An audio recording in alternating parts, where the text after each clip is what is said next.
Baturdays.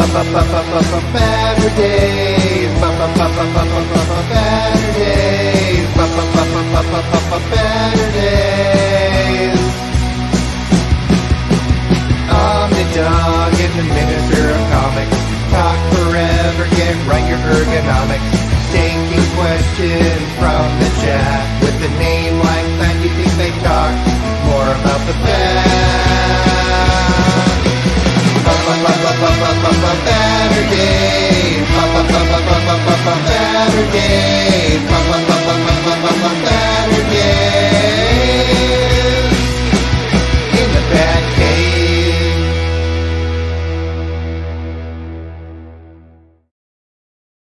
Heyo, welcome to Baturdays in the BatCave. I'm Omnidog, and my guest is BJ Kicks, who I see already in the chat. He likes the song, the intro, so he loves it. I saw him bopping his head back and forth. Yeah, I was air drumming and everything. It was great. Awesome. Yeah, of course, my thanks to my friend Nate from Redcoat Turncoat, who made that song, and Gio, who animated it. So it's pretty awesome that those two got together for me. One of them charged me, the other did not. Okay. Kane agrees. The song is super catchy. Here's my buddy from Canada, True Graphic. How are you doing? See it. Oh, awesome song from Not My Nephew Ryan Bragg. CNSS, nice to see you. Chris, good to see you. Sasmurf, all the usual gang is here, including Bunk, who invited us to a cookout afterwards. Nice. Neither one of us happen to live near Bunk, so that's kind of a fake invite, but thank you, Bunk. Craig, two favorites, and you can tell he's from the UK. He has that superfluous U in favorite. You for no reason. Right. What's up with that? Aria, hello, and Mr. Awesome. What up, everybody? Oh, Lionheart's here. Jewish Dragons, all my buddies. T. Hodgins, good evening, all from Canada. We have 2 Canadians and a Brit in the chat so far. Jacob, welcome. It's going well. Now, Yes, it is. Of course, we will get to talk about comics, and we will talk about when BJ and I met last year at HeroesCon. He went to HeroesCon this year, so I want to know all about HeroesCon. But of course, we first have to talk about your pot roast, because we texted like around noon or 2 or something, and you said, okay, that'll give me just enough time to get this pot roast in the oven. Yeah. Or was it, did the pot roast go in the oven? That it didn't go in like a smoker or something? No, yeah, I put it in the oven. Well, I mean, I seared it first, pan seared it, transferred it to a Dutch oven, did all the things, put it in the oven. It slow cooked for about 4 hours, and I shredded it up, put the sauce on, and it was good. I actually just finished eating I had a little sample right before I came up, so. You can eat it on the air if you want. Oh, no, I'm good. I ate most of it. I do still have, by the time I finished cooking, first I've been working out and stuff like for the last week. And so I've just been eating a lot cleaner in general. So I made it with mashed potatoes, and I took 1 bite of my mashed potatoes, and I was like, this is going to be too heavy of a meal. So I still ate some of the shredded beef, but oh, you have it with you? Okay, good. I do have it with me. Nice. So I had enough just to taste it, but I was like, this is just too heavy for right now. Not the greatest. Mashed potatoes with the gravy looked really good. I really enjoyed it. This time I made the pot roast with wine. Usually I just go beef stock and, season it up. But this time I made it with a Cabernet, a little cheap Cabernet I bought from like the box wine section, but it adds like a full bodiedness that I didn't know I was missing. Now I'm never doing it a different way. And how much do you put in you put it in the Dutch oven with the pot roast? Yeah. How much do you put in there about? So about a cup. So like basically, because with the pot roast, obviously it's a huge chunk of beef. This time I did like almost a 5-pound pot roast because I wanted it to last a little while. So I sear the beef, and then I deglaze like a whole diced onion. So in my Dutch oven, I then put basically a whole container of beef stock, the onions. I added some garlic, tomato paste, and a little bit of flour, and cooked that down for a little while. So then I deglazed with the cup of the red wine and then added the container of beef stock. Let that reduce a little bit. Then you add the whole beef into all that in the Dutch oven and then toss it in the oven, 325, at least 3 hours. But I mean, with a cut that big, I probably could have gone 5 and it would have been just as good. It just gets better. But it was good. Yeah, you're right. BJ describing as pot roast. I just ate, but now I'm hungry again and I want pot roast. I can't even remember the last time we had pot roast. Listen, I just don't recommend making a pot roast when it's 90 degrees outside. So, because of the heat from the oven making things worse. yeah. It's definitely a winter comfort meal, but that's a good point. my wife requested it, so that's what we got. Yeah, you have to do that. Here's my buddy Hondo. What up, Hondo? Good to see you. Who's at the Mo tonight? I'm pretending like I know where the Mo is. He helps at music venues. He's in the Bay Area. Considering so cracking people open, walk in, do you go, "Welcome to the Mo," or is that a different? Welcome to Mo's. Consider cracking open Velvet for the very first time tonight as I'm on a Brewbaker kick. Thoughts? Please, no spoilers. I have thoughts. It's an awesome spy book. Awesomely awesome. I don't think I spoiled anything there. Velvet kicks ass. Now I want to read Velvet while eating pot roast. You will love Velvet. Chris enjoyed Velvet. Jerry's here. Welcome. Here's Cage. What up, Cage? What's up, Cage? Video of this year's Heroes Con. I can see why a lot of people love it. I'm going to Heroes Con next year, 2025. Here's William Lee, who's going to owe me a burger by September 1st. Thank you, William. Just get it ready. Mail it to me. Anyone coming to Heroes Con next year is going to have a great time. I promise that. Yeah. Fifth Jack's reading Murder Falcon, which I got drawn in and signed by DWJ at Heroes Con. That was the first day. That was Friday morning. I dashed in and got in his line. And it's very spacious. Even though there was a line for him,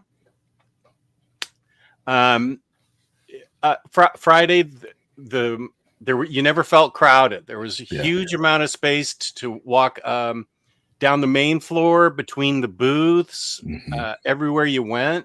And then Saturday, it was the same. I thought Saturday would be like at Baltimore Con, where it's just mobbed on Saturday, but it's so well organized. It's the same. You have tons of space. I never felt I never felt like I had to leave because it was too people-y.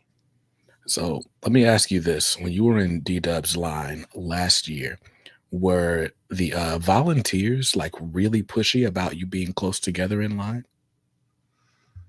I felt like the volunteers wanted to make sure that we did. I don't remember them being pushy about that, but they wanted to make sure because his line was long enough that it crossed over walking space, and they wanted us to make sure that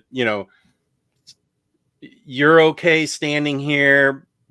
I'll make sure that nobody cuts in, and they just wanted to make sure people could walk through. Were they pushy this year about like being close together? They were.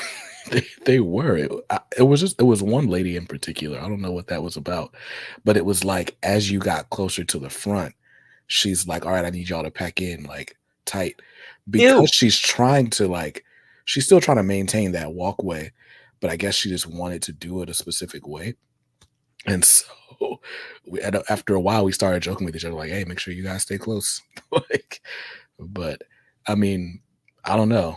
I guess COVID's not in the news anymore. I I don't care about COVID. I have personal space that I am not surrendering to, like I'm at a Led Zeppelin concert back in 75. Yeah. I'm just not doing that. I would say, hey, I am close enough right here. Yeah. I would not be a happy participant in that. It was funny because she would pack us in and we would just kind of naturally drift apart, like, all right, and stagger. And she'd come back like, what is it with you guys? I'm like, you know, We don't want to be kissing the back of the neck of this person in front of us. right. Oof. So I see references in here that you made a video that was awesome. What can you and by the way, I have a link for Comics Are Dope down below in the description box if you want to go there and check out his channel. It's awesome. What was in I made a video last year of just everything that I got, but did you take footage of the floor and stuff? I did. So I did like it was a haul plus a recap. So it's a 45-minute video. The first half is a recap, and the second half is everything I bought or acquired somehow. And so, yeah, but I tried to put in as much footage as I could. Like as I'm describing things, I'm putting that in. There was a lot of B-roll. It's not going to feel like you were at the con, but you'll at least get a sense of just how big everything is and how much there is to do. That sounds cool. The Fillmore, aka the Mo. Drive-by truckers tonight. A lot going on in SF with the Pride celebrations too. Nice. Makes sense. I guess they got to get them in. There's only like one more day for Pride Week. Pride Month, yeah, because tomorrow's Pride Month. Yeah. Oh, I didn't know it was a whole month. Yeah. What up, Booster? Booster's my DC guy. Nice. He helps me out with DC like Max and Freddie helped me out with Marvel. Omar said he's going next year. Also, finally, Lionheart versus very fine condition. Is that in Street Fighter? We'll have to find a Street Fighter game. Somewhere we'll have to find an arcade game. Yeah, here it is. Thank you. Oh, he's also got a Discord. I can make a link for that. There's my Discord. Thank you. Thanks, James. Earlier today, Matt and I went to, that's Maniac, Matt the Maniac. I went to a local minicon. Going to text you my pickups. Wait till you see them. Okay. Oh, here's Great House. Everyone says they're going to 2025. We will see. We shall. Yeah, we shall see. Marvel Bab, appreciate you staying up late to watch. Good to see you. Yeah, right. I'm not into the crowd packing thing. Yeah. Ew, no. So what were the highlights for you for Heroes Con this year? You stood in line for DWJ, so obviously you got to meet him. Yeah, that was the absolute highlight. I don't know how many of your viewers know, but one of my channel moderators passed last year, almost exactly a year ago, from cancer. And right before, he had told me to read Murder Falcon. And so I didn't get around to reading it until after he had passed. And so that book is just super impactful to me. And so I was like, all right, this year I'm going to go and I'm going to get the hardcover signed. And I found a picture that Skip had taken with D-Dubs when he got his Murder Falcon signed last year. So then when I'm in line, or, when I get up to the front of the line, I'm telling D-Dubs the story, and I show him a picture. I show him that picture of them together. And I'm like, yeah, this is my friend. He actually told me to read this book. He ended up passing from cancer about a year ago. And he stops me and he goes, wait, did you talk about this on YouTube? Because I did a Murder Falcon review and I talked about that in that video. And I was like, well, yeah. He was like, I watched that. And so at that point, I was just like, oh, that's crazy. That's amazing. Right. And it was like, not only did he watch the video, but when I showed him the picture, he remembered meeting Skip. And he's like, oh, yeah, we talked about the Sacramento Kings versus the Warriors and the playoffs and all that. And so it was cool that he remembered it. Then I don't know, we sat there just awkwardly talking for the next 5 minutes because he's sketching Murph in my book. Right. And but we're both just like emotional over the situation. And Hmm. so it was just awkwardly silent. And so I'm trying to like make up things to say, like, well, yeah, I mean, I guess that's the power of good storytelling, or, thanks for doing this or whatever. Well, that's actually true. That's an Yeah. emotional book. Even, I mean, just for me, it's an emotional book. And then you've got your friend that you lost, and that's the whole, the gist of Murder Falcon. Sorry, spoilers, but Yeah, it's an amazing story that is, it's almost a tearjerker. Yeah. absolutely. And so, yeah. And so, I wasn't like making it up, but it was just trying to say something in a lighthearted way when the moment was so heavy. Yeah. Um, but yeah, no, so that was the highlight of my con. And of course, I did that Friday so that I didn't miss out. Um, and that kind of ruined creator appearances for me, right? Like, I was like, okay, I'm going to stand in another line, and that's not going to be the result. So maybe I just won't stand in any more lines. So, You have to tamp down your expectations after you talk to him, because he right. is the happiest, most delightful guy. I got tons of pictures of him with me. He signed my wife's shirt. She had a Wonder Woman shirt on. He said, "Oh yeah, I'll sign that. It's not my Wonder Woman, but it was like classic Wonder Woman." But he said, "That's cool that you have a shirt." He Yeah. signed it. He signed. I got all his minis. We Mm. talked. He just has the brightest smile, and he's so happy. Yes. It's He was very infectious. happy. It was crazy because I stood in that line for 2 hours, and Ooh. he was doing, because at the time he was doing those sketches, like he had a certain amount of people could buy tickets to get a sketch card. Oh, And okay. so the delay was he was sketching for everybody and talking to them as he was sketching. And then I was one of the like first, I don't know, 10, 15 after the sketches had finished. Okay. Um, but yeah, like Balga got his Optimus Prime sketch, and that was really cool. I was watching him do a Wolverine sketch for the guy that was right in front of me in line. And it's funny because he's laying down the ink and he's like, "Ooh, I don't really like this one." And he's like, well, sometimes you got it, sometimes you don't. And he's like, I probably shouldn't say that out loud while I'm doing this, but I mean, it's art.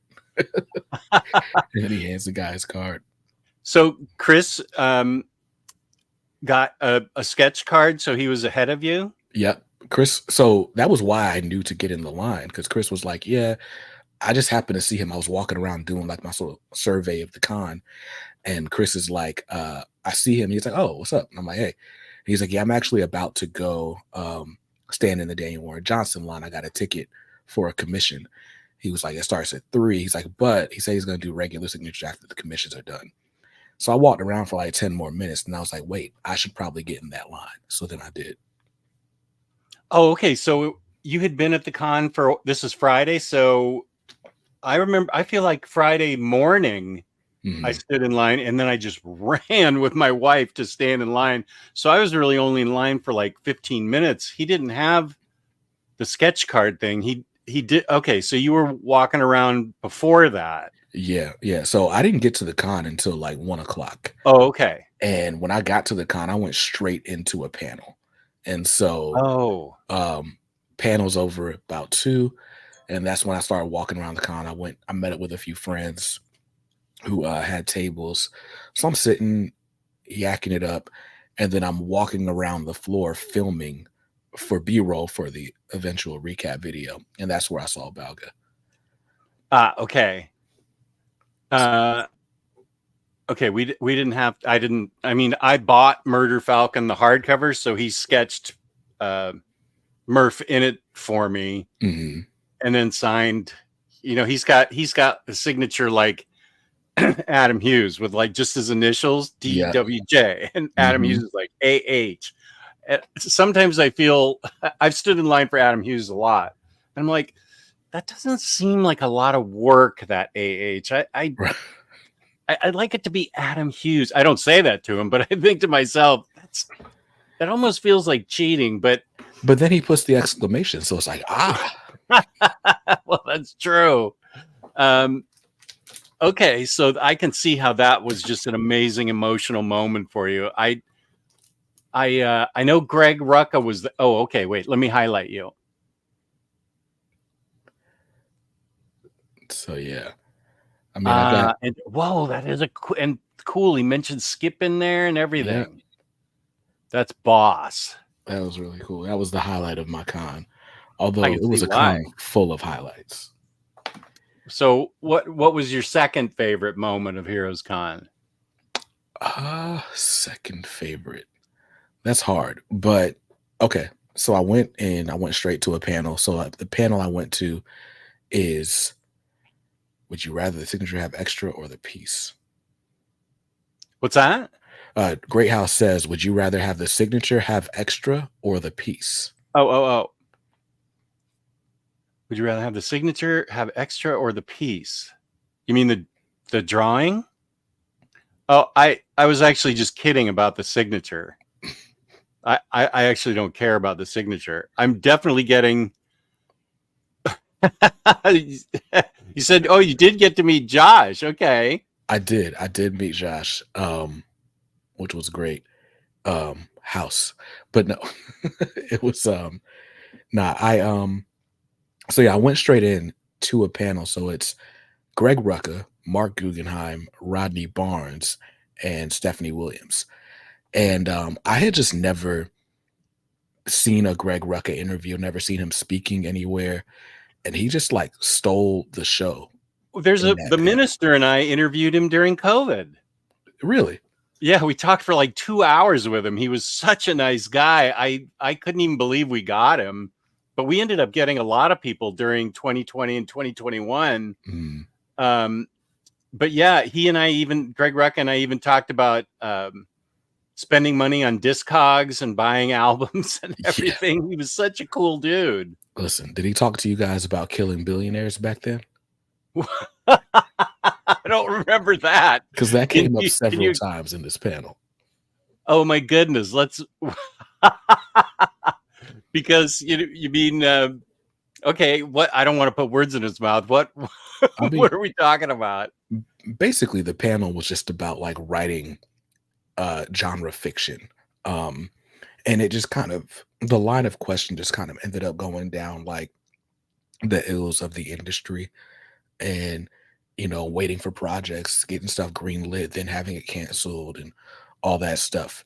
And so, of course, we ended up talking about like I was in the audience, I wasn't talking at all, but they're talking about like just sort of corporate greed and why certain stuff is working, why certain stuff isn't, the rise of AI and all that. And so it felt like every line of questioning ended at the same spot, which was corporate greed, to which Rucka's solution is just kill the billionaires. Okay.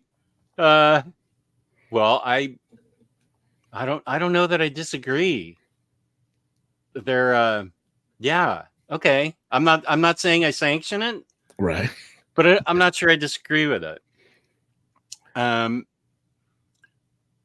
This is for you, BJ. Definitely go to David Finch next time you can. Always such a great experience. I got a commission from him, and he was so pleasant to speak with. He is a fantastic artist. Yeah, he is. That would be really cool to get his something. I see. Well, I wonder what William. Can you tell us what your sketch? Do you mind telling us what your sketch cost? Your commission? I'd be interested because, of course, everybody's talking about Jim Lee's commission, and I'm not against that. I mean, he's arguably the most famous comic artist of the modern era, and if someone's going to pay his price, then it's worth it. Have you seen the price on like a fine artist, like the famous painters of the world? Not the ones that are dead. Like, of course, those are crazy expensive. Yeah. Like living fine artists, like that stuff's not cheap. And not to mention Jim Lee's like the president of a multi-million-dollar organization. Multi-billion-dollar, yeah. Right. Well, how much is, well, yeah, I guess because DC is DC Entertainment. That includes the movies and all that. Yeah. I But think Superman alone brings in hundreds of millions of dollars in IP money. Same with yeah. Batman. So I mean, I can only imagine. Like, I don't know how much his annual salary is, but to get a commission piece, especially one like Jim Lee doesn't like do quick stuff. I mean, he does on his streams, but like those commission examples I've seen, it's like that's hours of work, and I would imagine that's how much that cost. Yeah. And if he didn't charge that, he'd have hundreds of thousands of people that wanted commissions from him. Right. He And then knows you're gonna be able to how do to his price margin it. up. Yeah. He knows how to price it. So I think that he priced it just right. Yeah, I think the statement that went out because he's doing a set of commissions for New York Comic or San Diego, one of the Comic Cons, and I think the price was like 25 to 35,000. Craig. Wait, is somebody asking here? Yeah, Craig said how much was Jim Lee's.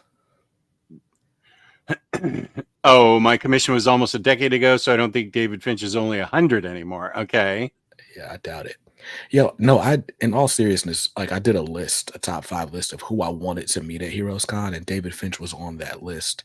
I just didn't have it in me to stand in line anymore. And David Finch's line was pretty long as well.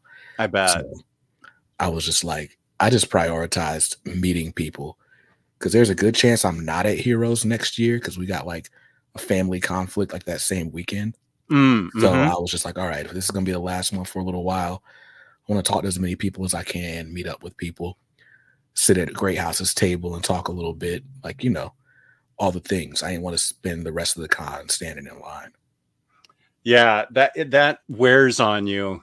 Standing in line. I got a lot of things signed last year, and I also bought a lot of things, hoping upper management's not listening. But I'm trying to think. Well, first of all, David Nakayama is the nicest guy, and I got a bunch of things signed by him because I collect a lot of his covers, and I post them on Instagram, and he's always so nice, saying, "Oh, thank you for posting this. I appreciate you," and stuff. And so we I don't know that we have a relationship, but he's friendly to me on Instagram when I post the like in the other room. I have a lot of his stuff that's signed. I have it framed.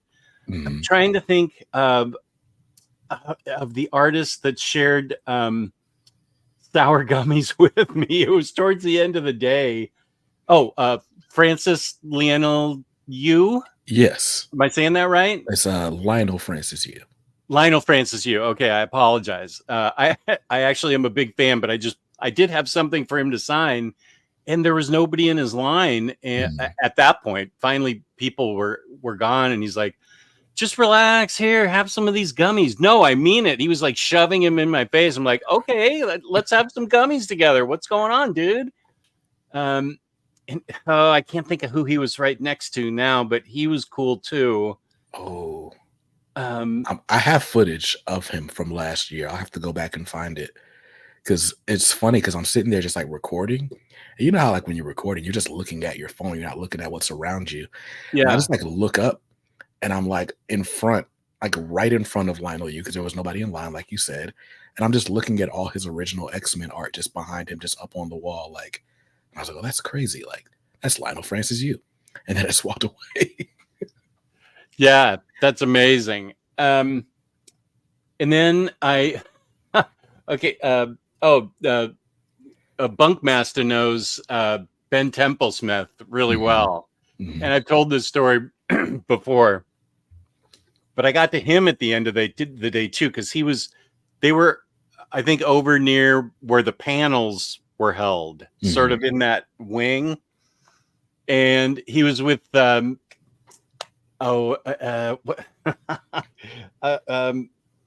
Jordan, shoot, what's his name? Justin. Oh, I'm blanking on his name. He what did he do that's so famous? He's got a big beard, he's blonde. I'll think of it. I'll think of his name. Justin. It was obvious there had been day drinking going on. They had a brown paper bag, and Ben Templesmith wanted to draw on my belly a cat with a cat. So my belly button was the cat's rear end. And I was like, he said, I'll pay you if you let me do that. I'm like, no, dude, I'm not doing that. That sounds like quite a bit of day drinking going on. I'm like, dude, I just can't do that. I don't know. So I had him sign, I think I had him sign, Fell or something. Is that his book? Is that his art? I think his art is in Fell. But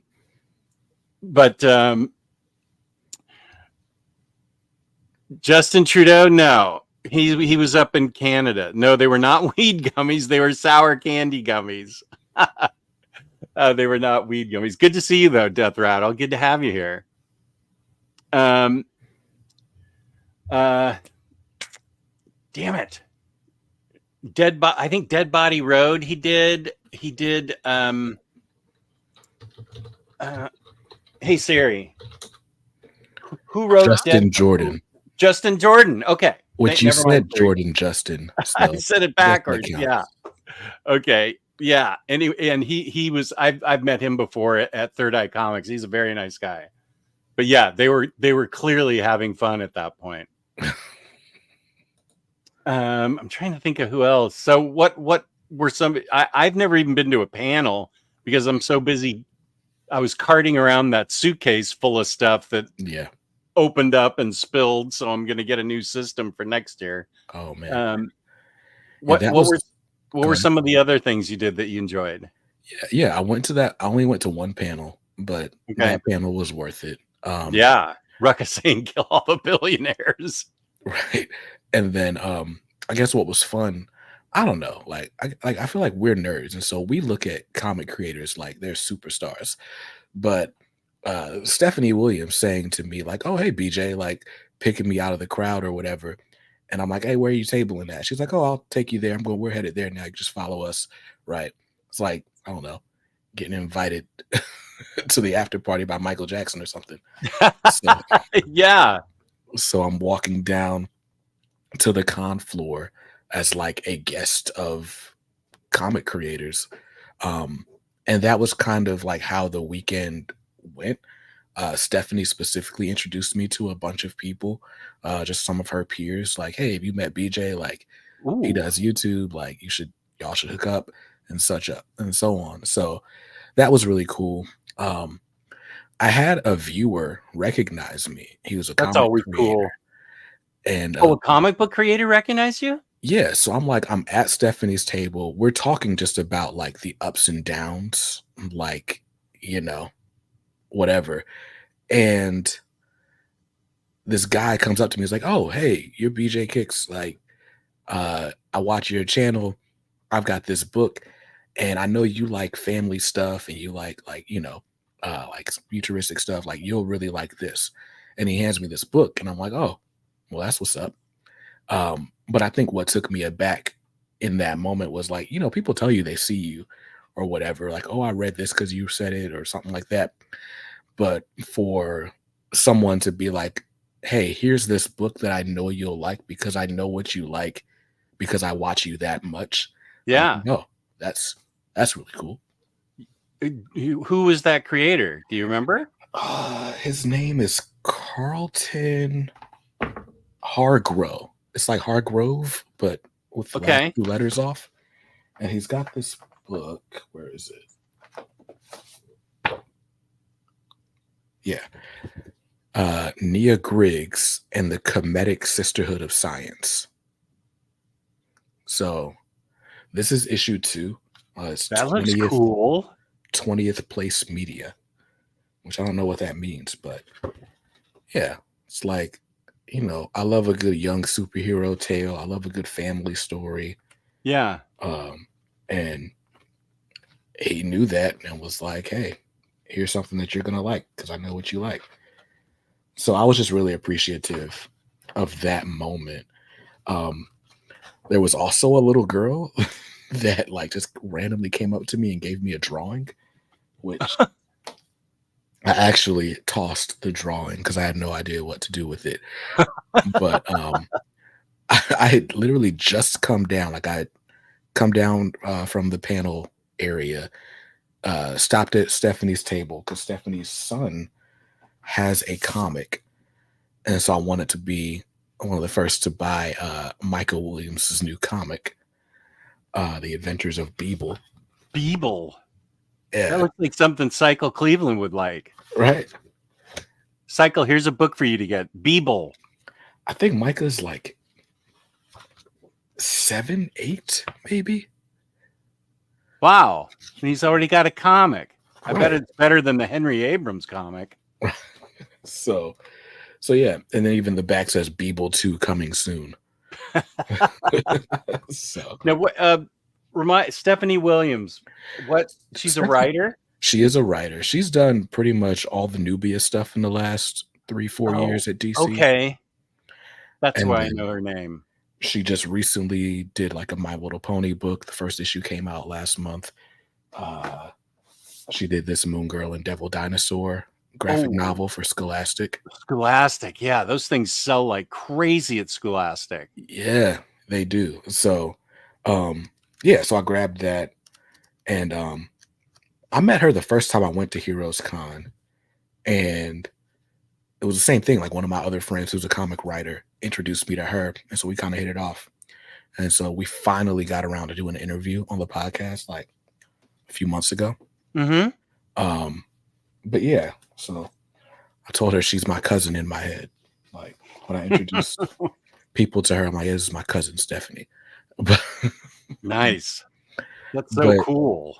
Absolutely. But yeah, I had just got to the con, and this girl walks up to me and hands me this piece of paper, and I'm like, oh, what's this? Or I think I said, who's that?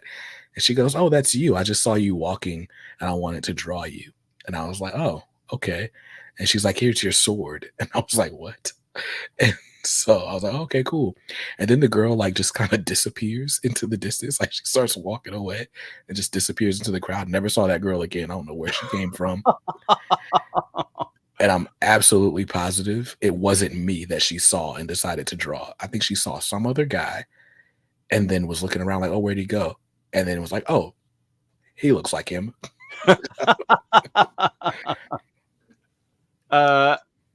CNSS, I'd love to meet Brian Azzarello at a con sometime. 100 Bullets got me back into comics after a 10-year hiatus. I met him in 2019 at Baltimore. Yeah, 100 Bullets is great. I need to reread that. I went with Very Fine Condition and his wife to Baltimore in 2019, and I had just my first controversy ever, and it will be the last because I'm never doing it again, is I totally trashed Batman Damned. It's one of the last books I poured root beer on. Mm-hmm. And the minister said, you should post that on Instagram. And I go, are you sure? And he goes, yeah. So I posted it, and I got a wave of hate because I poured root beer. Nobody knew I did it until I posted it on Instagram. And so I haven't had any controversy since that. But I went up to him just having gotten out of that muck, and I did not bring up Batman Damned. I talked about my favorite story. I told him my favorite Batman story ever was the one he did for Flashpoint. Mm-hmm. I think it's Night of Vengeance, where it's the other worlds.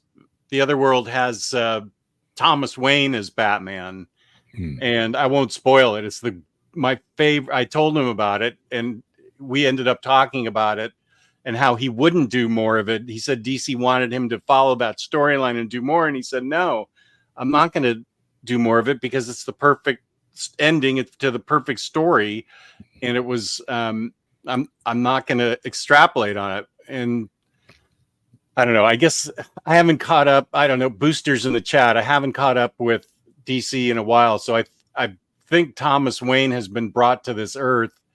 I don't know how or why, but he and I had a really good conversation, but I can see how he's might not be the easiest to talk to. I think you got to go right up and start lathering him up because he seemed like he almost didn't want to be there. So I lathered him up and we had a nice conversation, but it could have gone south quickly, especially if somebody came up and goes, "Hey, are you that dude that root beard Batman damned on Instagram? Wow, I remember that." I would have been that guy. No. Yeah, I'm glad I didn't run into you then. No, Great House would have been that guy for sure. But Jess, you wouldn't happen to know when the next X Factor is coming out. I thought it was coming out this month. I did not see it on the video I just put out with Webhead for this month's releases. X Factor, the original X-Men Volume 1. Let me find a release date as soon as Penguin loads. Oh, okay. August 27th. Okay, so that's not following up on Peter David's X Factor. That's who wrote that? That's like the original, so like Simonson, and it's literally X Factor 1 through 26, the first annuals, some Avengers, some Fantastic Four, whatever crossover thingies. But yeah. Oh, okay. So this is earlier stuff. Yeah. Jess, I need to boost my numbers. I'll send you some books to root beer. I only root beer bad books, and I don't do it anymore. The last one was with Omnicat. Yeah, I couldn't see myself pouring root beer on something I paid for. Oh, I paid serious money for Astonishing Wolfman, Wolf by Kirkman. It was awful. That thing that was a big deluxe hardcover, and I was pissed at it. So that got root beered. That cost me money. Oh, there we go. Grab Bang from Great House. My copies are in the other room where I'm going to make a video on them. Yeah, I got to make a video on these too. Well, I better beat you to it because Very Fine Condition already did one. Listen, I've stopped trying to beat anybody into content at this point. Like, I'm lucky to just get it out this century. Same. True Graphic. Hey, Jess, while I was at my local comic book shop, I managed to pick up good. Department of Truth, The Complete Conspiracy Volume 1. I hope it is as awesome as you said it is. I hope you like it as much as I did. I really enjoyed it. You have to lean into the conspiracy. The whole thing with that is that, and it's kind of, I feel like it's super timely that the Department of Truth wants to stop any conspiracy from gaining traction because the more people believe it, it actually manifests and becomes true. So the Department of Truth is there to stamp that out. And it's super wild. It's all the conspiracies you could possibly think of. They're all US centric. So we don't have whatever Austria's most famous conspiracy is, or, Scandinavia, Sweden, whatever their most famous. It's all U.S. conspiracies. So I don't know how. You'll have to be knowledgeable about our conspiracies if you're an international viewer. But I will say I picked up Department of Truth, and I was picking it up in singles, and I mostly picked it up because I had missed the Something Is Killing the Children wave. Oh, okay. And, so I was like, okay, this is the guy that did that. Let's get in on the ground floor. Not like as an investment, but just like, let's try it out. And I was not mature enough in my comic taste to appreciate the Martin Simmons artwork at the time. Okay, like that's a good way to put it. It was very abstract, very like if you've read Arkham Asylum, it's very much like that Dave McKean style. Yeah. And stuff just kind of appears ghostly and spooky and murky. Maybe murky is the best word. And I kind of was like, what am I looking at here? But the story was intriguing enough. But I ended up dropping it because I was like, I'm not reading this anywhere near quickly enough.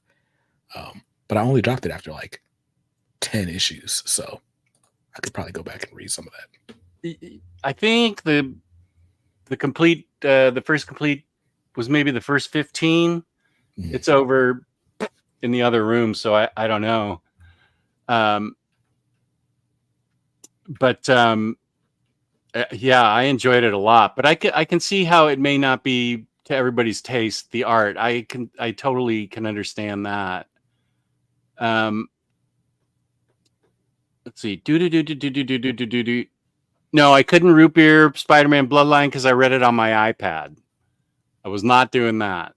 Yeah, I'm never root beer an iPad. You're welcome, Lionheart. Oh, I thought Very Fine did do one. You didn't? Okay, maybe I can be the first. I want to say he put it in.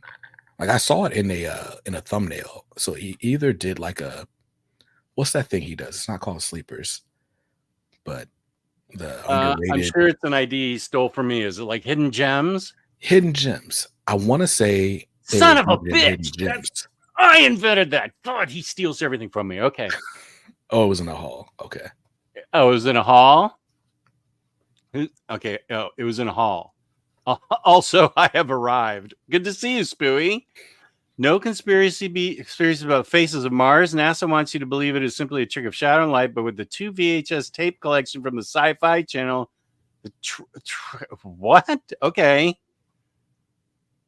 Okay, well, I'm going to do more than that. I've been thinking about it all week, and I've also talked to you a lot about it. So, yeah. James wants to know what's on the back of these volumes. So, volume 1 has a quote from Great House's mom. Yeah, it's hilarious. I love your art, your style, but it does offend me at times. That's great. That is great. And he said, okay. Go ahead. Oh, the back page. The back page, yeah. Oh yeah. He sketched it. So here's the inside of my volume 2. Okay, let me go get mine. Keep showing yours. Okay. Says thanks, BJ Kicks. I didn't even notice he wrote my name in it. So that was cool. And then the back page of the first is tongue out. Thanks for the support. So, yeah, man. Now all that's left is to read this bad boy.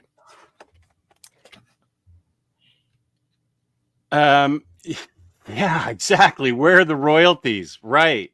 Department of Truth or some of that stack of shame, Jess. What percentage of the stack have you gotten through? Chris, what are you doing to me? I did a whole video with Unstoppable Bar back in like March. I finished the stack of shame. How dare you? I mean, I read everything and Bar and I reviewed it. Are you telling me what kind of fan are you, Chris? What's happening here? Okay. Not only did I full bang, but I found Department of Truth. Nice. And let me highlight myself so you can see what BJ was talking about. It is a little different, but it was very powerful. There are some panels that seem a little normal, but then, yeah, it does. Yeah, then we can veer into. I found this to be really creative and visually interesting, but I totally can see how somebody might not be into it. That's, everybody's different, and everybody has their own particular taste and stuff, but maybe your taste has matured now and you might be into it. Let's see how many. 1 through 17. So this is a chunky dude. And nice. Chris Kaufman, your homework tonight is to James, actually, why haven't you found yeah, I know it never ends. 80% of my collection is a stack of shame. Why haven't you found the bar video that I did where I go over the stack of shame? Because that's Chris's homework for tonight, is to watch that. I'm just unbelievably nah, I don't care. Either of you read Nice House on the Lake, thinking about the deluxe? I did read it. I loved it. What did you think of it? I don't do horror, so. Oh. Yeah. Okay. Although I was just listening to Tynan, he did a podcast interview on Off Panel. I guess it's the most recent episode, and he talked about the hook for Nice House on the Lake, and I was like, well, that just sounds interesting. I don't want to spoil the hook for people who haven't read it, but Yeah. when I saw the title, I just thought it was like, I don't know, like Wrong Turn or something, like a slasher type book. Apparently it's not that. No. So It's now pretty I'm freaky curious about though. I mean, it starts out pretty it starts out, slow, and then it gets freaky really quick. It's not, I'm not against horror. I haven't actually read any, but I'm really interested in the book. Nice House on the Lake isn't really that scary, where the art is great. I mean, if BJ doesn't dig anything that leans into a little bit of horror, then he's not going to dig that book. Okay, here we have Chris Kaufman. Thank you, James. This is what you need to watch. It was April. Reviewing the Stack of Shame with Unstoppable Bar. I had a huge stack of Shame, and I read it all. Wow. Yeah, it was like 20 books, and they were no thin paperbacks. They were big chonkers like this. It did take me a while, though. I'm not going to lie. Just still has a monopoly on YouTube videos for different madness. I have the only one, huh? That's a great book. That's a humanoids book that I loved. Jess just called me out in front of my girlfriend. Now she's lost all respect for me. The worst part is that I watched that video with Barb, but memory fails. Oh, you already saw it. Okay. Well, hey, I'm not calling you out for forgetting. I forget stuff like all the time, and it's not just because of my age. It's because I'm a selfish jerk, probably. So it's not my age. Does Department of Truth explain whether no Inhumans omnibus yet or a Gambit omnibus? Because that has to be a conspiracy at this point. That's a good one, CNSS. Okay, here are my copies of Bang. Nice. And let's see. The first one. What do you do in the back? Oh, this is nice. Thanks for the support. And then Josh should never talk. He should just show up his artwork. That's hilarious. Hey, Josh, why'd you skimp on my blacks? What? On your what? Oh, on your blacks? You just got... Didn't fill in my blacks. I just got outlines. This is a ripoff. That's hilarious. Yeah, look at this. All the blacks in there. There's my name. Just got blacks. He's got cross-hatching. He's got a full figure in there. Yeah. Wow. Oh, there wasn't time. What are you doing that's so important? All right. Wasn't time. Well, that's all you got is time. Holy smokes. But yeah, I do. I've been pouring over Bang heavily to do a stream on it. I knew for a fact I wasn't going to read this in the mini comic format. I got old people eyes, but lucky for me, Josh sent the PDF. Yeah, it's much easier to read on Webtoon. Yeah, much, and I'm going to make that point in the video because, excuse me. Yeah, but I still wanted to. I wanted to own it. Yeah, I'm glad I do. Like, look at this spread in volume 2. Like, that is just. It's crazy good, huh? It is. What's funny is, like, I'm always saying, like, oh, I love this for the flat colors. But what he does with, like, this sort of screen tone effect, like, I don't know, that looks like animation cells almost. Yeah, you're right. Really like this. Here's where you can go. I'm going to make this point in the stream. Actually, I should probably just make this the stream. But I like owning it because it supports the artist. Mm-hmm. I mean, the creator. But it's also fun to have it physically, but it reads much easier and makes a lot more. it's more coherent to me on Webtoons and the PDF because it's larger and it flows a lot better. But yeah, you're right. There's talk about blacks laid down. There's some serious color going on in this. And yeah, this is pretty cool. Oh, which volume is that? That is straight out of Dragon Ball Z. It's volume 2. Now I got to read this faster. Yeah, Bang gets medieval on this demon. It's really cool. Yeah, it's good. Nice. Yeah, but no, it really, in all seriousness, it really was cool meeting Great House. I don't know. It was just, I like giving money physically to the creator, right? Especially somebody that I know does like everything themselves. One thing I will note in case you're going to a con, it's like stuff is marked up typically. Great House didn't mark his stuff up, but like this graphic novel right here. This is a $10 book from Scholastic. It probably was less on Amazon.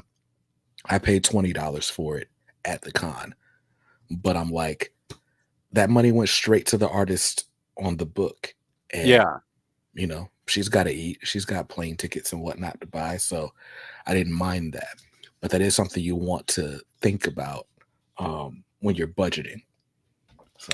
Yeah, actually, let me just highlight Josh. BJ, the color palette is taken from Dragon Ball. It's a love letter to Toriyama.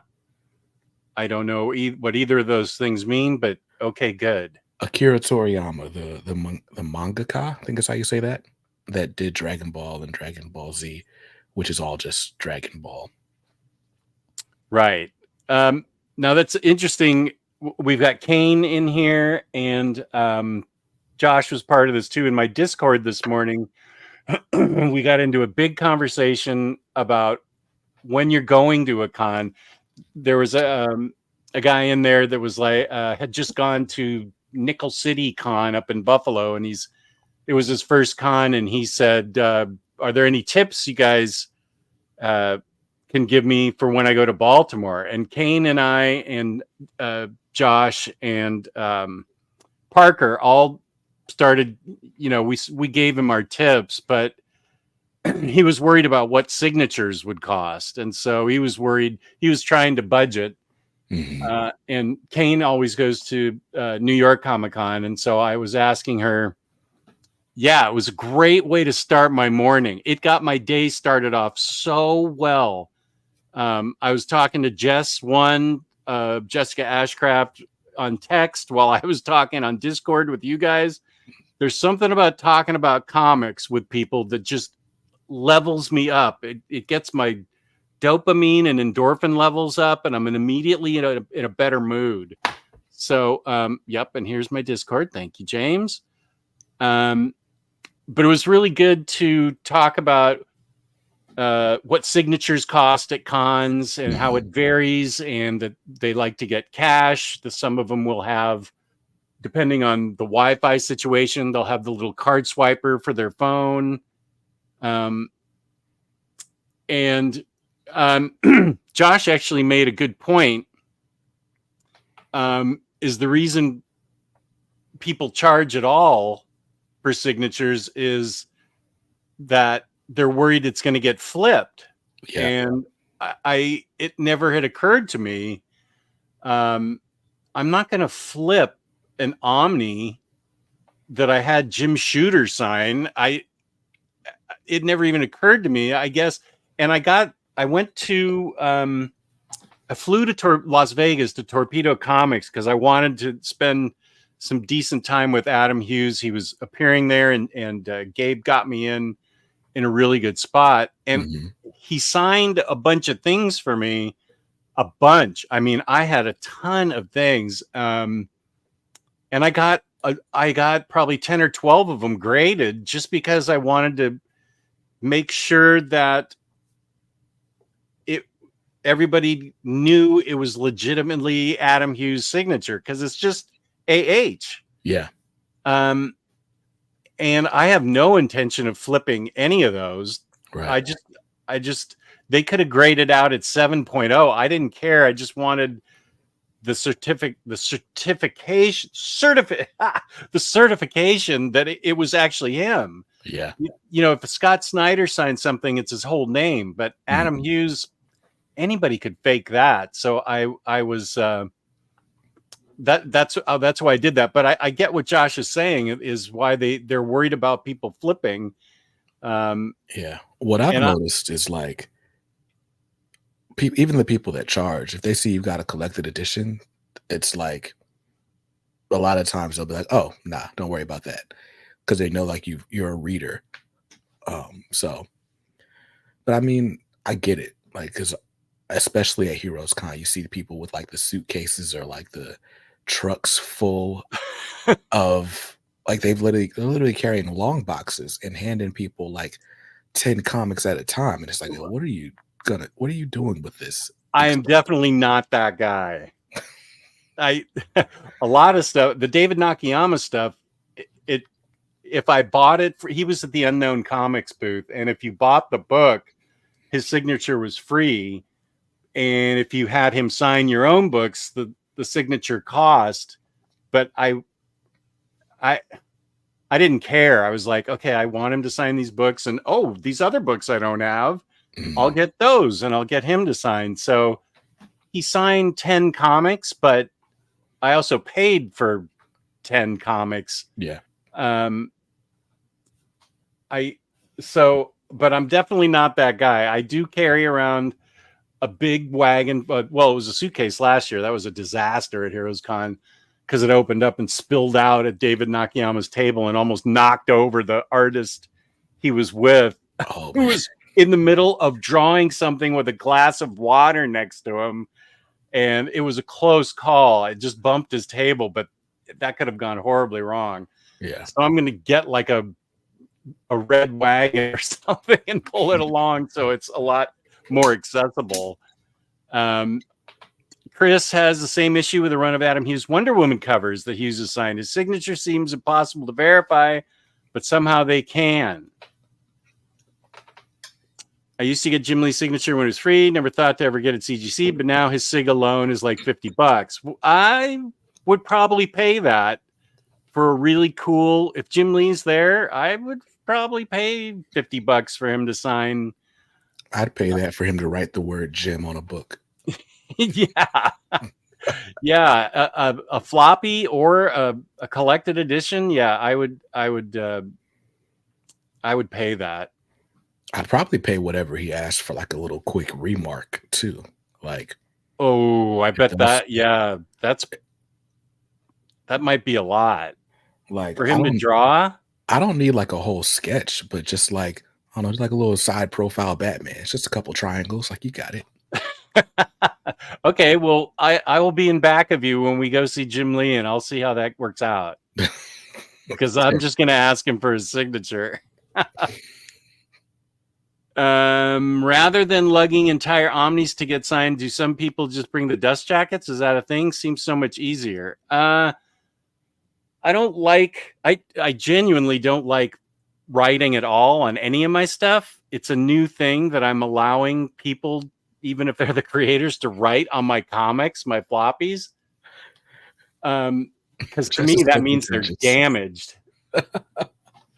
But I took a number of, I'm trying to think. I did take Legion of Superheroes for Jim Shooter to sign, and he signed it. I'm trying to think what else I took. I took so many books. Tula Lote, she was lovely. She signed books for me, and then I had her do a profile sketch of Harley Quinn, and that was really cool. And I don't think Zoe Thorogood charged anything for her signature. She was just happy to be there. Yeah. You can't, I don't even know why I would ask her anymore after Bunk has had her sign a sweet potato twice now. Right. So, Heroes 2022, I brought my Mutant Massacre omnibus and got Walt and Wheezy Simonson. Who else is in here? Rick Leonardi, Chris Claremont, and John Romita Jr. Is And that Simonson with the big O there? yep, Yeah, Simonson. It's the dinosaur. right.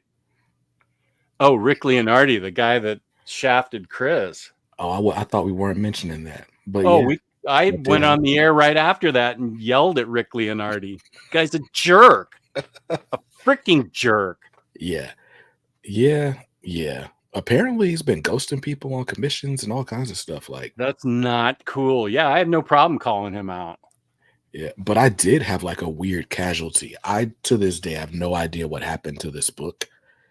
But like when I got home from the con, you won't be able to even see it. But like, I don't know, something shifted around, and like so a bunch of pages in this Omni are wrinkled. It wasn't that way when I left Weird. to go to the con. And so yeah, I guess the book like bumped up against something in the suitcase or something. And got wrinkled. That's so weird. So I never did the suitcase of collected editions again. Okay. Yeah, I was having a hard time with that suitcase. That's why a wagon of some sort will be easier. So everything's just laid on top and I can see it and I can just go in and grab it. Signing is damaged, but you root beer book? Yeah, I root beer a book that I think is poorly written. But if I have a delightful Adam Hughes cover and he puts his AH on it, it does kind of get to me. Although I love having Jim Shooter's name on my Death of Pharaoh Lad book. That was cool. Jim Shooter looked miserable at the con. He only was there one day this year. Oh, he was there this year? Yeah, he was right. he was right across from Daniel Warren Johnson. So I'm standing in the line, the ridiculously massive Daniel Warren Johnson line, and I'm just looking at the legendary Jim Shooter, who has no one at his table and looks like he would rather be absolutely anywhere else. But yeah, he wasn't now Larry's Library had a different experience with him, but he did seem like he wanted to be somewhere else when I was trying to tell him how cool Pharaoh Lad was to me as a kid. And he was like, yeah, I wrote that when I was 13 years old. And that's really all he said. And I was like, okay, cool. Thank you for signing it. And he did not seem, he didn't seem like he really wanted to be there, as opposed to the sunshine beaming off of DWJ's whole body, who was so excited just to be living. Yeah, there's Larry. My Jim Convo meet was awesome. He had a good time with it. You must have known what to say to him, Larry. Maybe I said the wrong thing. I was just talking to there's a guy named Pops Attic. I think he's on just Instagram. I don't know if he's on YouTube, but he's Legion of Comics' dad. And we had a great conversation about just having good experiences with creators at cons. And he was talking about his first time meeting Neil Adams and how people were like just warning him about how mean Neil Adams could be. And I guess the way he buttered Neil Adams up was like asking about Continuity Studios stuff. His own stuff. And then that just like got him in a whole different mood. And like he's like, he caught him like the next day and was like, oh, hey, I wanted to show you this. And so he had a whole different experience than most other people that had met Neil that year. And I think it was at Heroes Con. Okay. Here's a good question. Craig, a question for you guys. What's the last 2 or 3 hardcover editions you've read?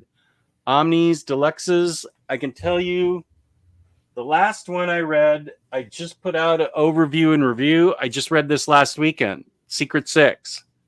Amazing. You read the whole Omni in a weekend? Oh, dude. I read this within, like, I started it. It took me, I started it on Friday, finished it on Saturday, and did my review. It was so good. Gail Simone's writing is so awesome. I just burned through it. I read Brubaker's, all 5 of Brubaker's Captain America's in a 3-day weekend, Friday, Saturday, Sunday. Now I don't have young kids like you do. Yeah. I Yeah. have, yeah. Before my 3-year-old was born, I could get Squeak, through. the Yes. greatest name ever. Yeah, before Squeak was born, I could get through an Omni in like 2 or 3 days. But yeah, not since. Yeah, I get it. I totally get it. What's the last hardcover or Omni you read, you think? Well, I read it digitally. I'm trying to remember what the last, but I read a bunch of books when I was on vacation right before Heroes. So I read a book called Scrapper. It's by Alex DeCampi and Cliff Bleszinski. Oh, okay. I know that Um, name, the writer's name. Yeah, and so I think Cliff Bleszinski was like a big guy in video games. I think he had something to do with like God of War and stuff. I don't play video games, but this was like his first foray into comics, and it's basically like, I don't know, if the dog from All Dogs Go to Heaven was like Blue Beetle. So, What? yeah, That's amazing. yeah. So that was really fun. And then, although it was kind of hand wavy, like as you get to the end, it just felt like stuff was just falling into place that didn't need to fall into place, just to kind of resolve plot points. Hand wavy. I haven't heard that critique before. That's interesting. Yeah, it's just like, all right, blah blah blah, now magic, and here we are back at this status quo. That's funny. Okay. And then I read Maleficent, which I had read that in singles, the Disney Villains hardcover. I read, what else did I read? I did a top 5 video about it. I read this book that Penguin sent me ages ago. So webtoon by Katie Cook called Nothing Special, Volume 1. That was a book that honestly is not in my wheelhouse. It is more like a young adult book, like for preteen or teenage girls. But it was cute. It was cute. This girl, her dad gets lost in an enchanted forest, so she has to go on an adventure to find him. And as she does, of course, she's learning more about herself. She is what they call a muse, which means that anyone that comes across her is trying to like siphon something off her, whether it's like she's got a great personality or somebody wants her to marry them. And like, so it's like, it's kind of like, I don't know. To me, it read like the perfect book for a preteen or teenage girl. Is like, all right, as you're coming into age, as you're coming into your own, as you're figuring out who you are, there's going to be somebody that's already seeing like the potential of who you could be and trying to like claim that for themselves before you even know who you are. This book sounds amazing. What's it called again? It's called Nothing Special. Nothing Special. I'm probably reading a lot into it, maybe because I'm just the father of a teenage girl, but that was what I got from it. And so I enjoyed it. I'm trying to remember where I put all my stuff away. So let's see. I read Batman One Bad Day, The Riddler. That was amazing. Good. That was good. Woof. Justice Society America, The New Golden Age, and Stargirl, The Lost Children. I read that. Those were good. And those were the last things I read, along with Secret Six. That was last weekend. I was very unmotivated this week to read, so I didn't get anything done this week. So you read the One Bad Day Riddler one shot. Have you read the Winning Card story yet from Brave and the Bold anthology? No, I have that. I don't have the Target version. I just have the soft cover. Oh yeah. It's good though. Okay, good. If you liked the One Bad Day Riddler story, you'll like that one as well. I won't spoil anything, but it was really good. Okay, cool. And there's another.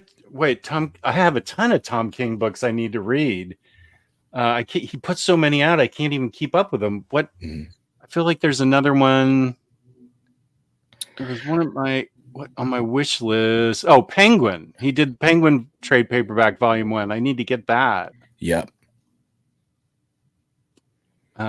Yeah, James, thanks for posting that. Those are all the books I recently read because I made a video about all of them.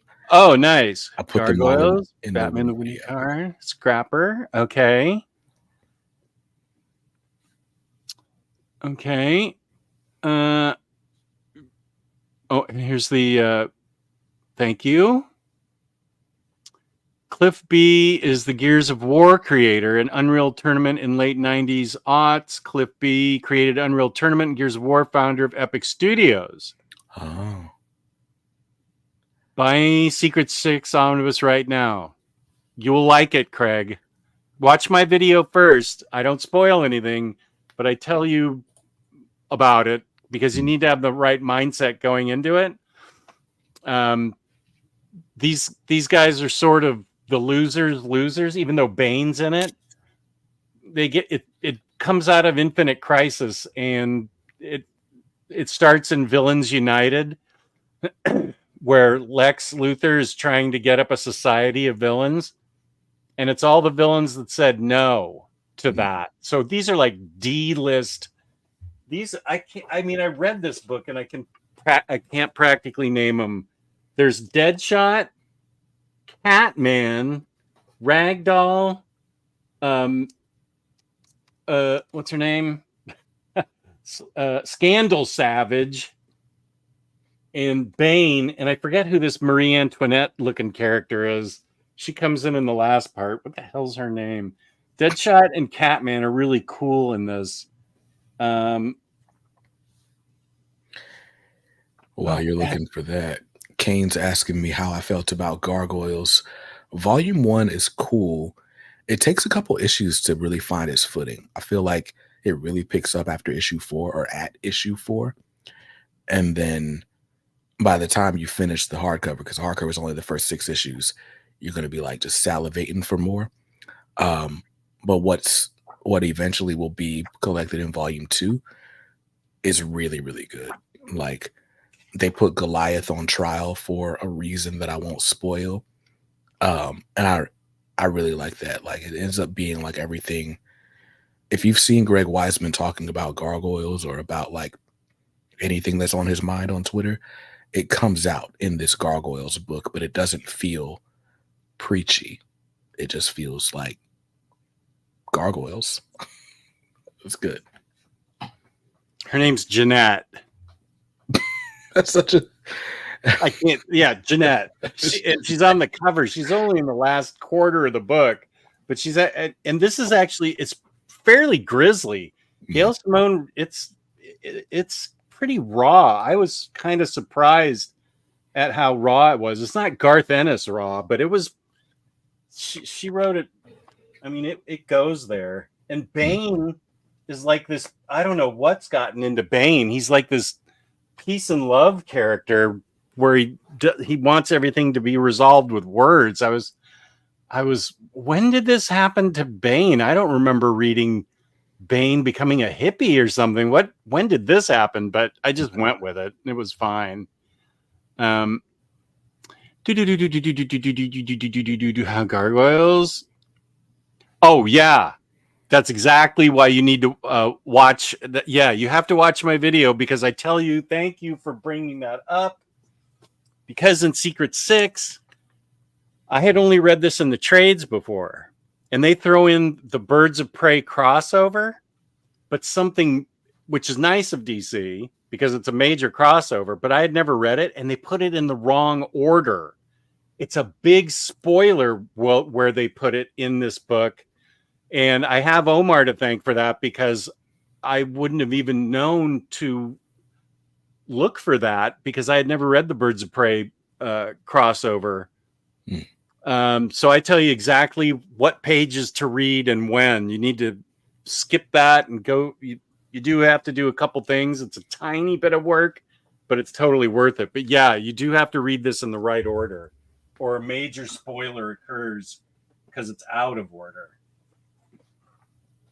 Thank you, James. Appreciate it very much. James, you should like change your profile picture to that dude from Kim Possible. Is it Wade? I've never watched that. Is he a super producer too? Wade in Kim Possible is like the proverbial man in the chair. Oh, And if he's he just, but you makes everything always, work. yeah, but you like just always see him through like a computer screen. He's always like at his computer. Huh. Yeah. Secret Six is a better version of Suicide Squad. My personal favorite, Gail Simone work. Nice. Won't call being a loser, but won't touch Night Valley. Yeah, I don't. He undergoes some kind of personality crisis in this, but it works. Gail Simone's Batgirl, which is right here. It's one of my favorite runs ever. Still want to read her Wonder Woman run. Have that almost in my own stack of shame. Oh, you haven't read it yet. I read it a while ago. I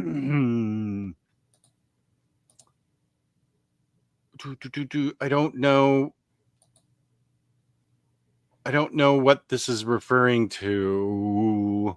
He was talking about gargoyle. She was talking about gargoyles. Mhm. Hey, it's Jake who just put in the. This is really cool what Jake did. He set up a home theater, and then he has like a snack stand right next to it now, but next to the chairs, with all kinds of candy and popcorn, and a fridge for drinks. It's really creative, dude. Jake is gonna get so fat. I have Jake send me pictures of the desserts he has because I'm not eating dessert right now, and he just he'll just DoorDash anything right away. My camera's going crazy. It should be back now. Oh, okay, no worries. Turns out Gio's middle name is Omar, so it's that Omar you were talking about? No, I'm thanking very fine condition. Kim Possible is amazing. The gag was they never met Wade in person. Okay. So we talked about pot roast. We talked about heroes. Spoiler alert, Josh. They eventually did meet Wade in person. Really? Oh. I missed out on that. What episode was that, True Graphic? True Graphic, what are you reading? I know what you just bought, but what are you reading right now? I'm always interested in what True Graphic's reading. She reads a lot. I read a lot of single issues still. Mm-hmm. I do have to review Avengers Twilight ahead of the trade. And then Gods. I gotta read Hickman's Gods. Oh yeah. And then but I've been enjoying Jess, you would like Kim Possible. You really would. James has already changed his profile picture. Yes, to Wade. Wade, call me, beat me if you want to reach me. Was that his catchphrase? That's the theme song from Kim Possible. Oh man. That is just great mid 2000s entertainment. I was like middle school when that show was coming out. Oh, okay. Which would have been early 2000s, but yeah. Yeah, no, I was still very far away from middle school in that time period. I'm about to start reading Department of Truth, as a matter of fact. Okay, cool. That's good. Avengers Twilight is awesome. Zdarsky at his best. Has that been collected yet? It's coming. It's coming. The trade is coming. I want to say July. I'll pull it up.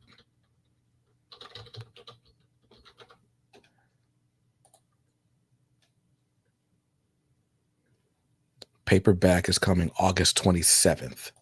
Okay. I feel like that's a later date than, well, no, FOC just passed for that. And then Gods by Hickman and Valerio Schiti is coming August 6th. So I guess I should do my Gods review first. Before August 6th. Yeah. But Avengers Twilight's really good. I was actually buying that in singles. I just need to read issue 6. What's up, Jaggernaut? Jaggernaut, what up, buddy? Good to have you in here. Ooh, Mr. Kicks. Fancy. Kane's going to have Chip sign Avengers Twilight at NYCC. Whoop, already saw that. What? What's wrong with you? No. It's got to be great. I spent so much time with Hickman Friday at Heroes last year they announced him at like 5:00, and I think everybody had left because they were like, Jonathan Hickman is now signing books at table blah blah blah. And I went over there. There's like 4 people there. Oh, wow. I took pictures with him. I talked with him. I said, I hate to ask you this, but can you tell me when Black Monday Murders is coming back? And my daughter's roommate is actually into that comic. It's the only comic she's into. And we talked about it. And he was such a nice guy. He was a great guy. I mean, I wasn't taking up anybody's time because I was at the end of the line of like 4 guys. Yeah. When I met Hickman, you know, Hickman wrote House of X, Power of the 10, which was my first comic book. So I told him that, and he was just really cool about it. But it's funny because, you know, all the creators, they got their big signs and stuff announcing their present. They got their big booths and displays. And Hickman just kind of walks up, puts a cup next to him for Hero Initiative donations.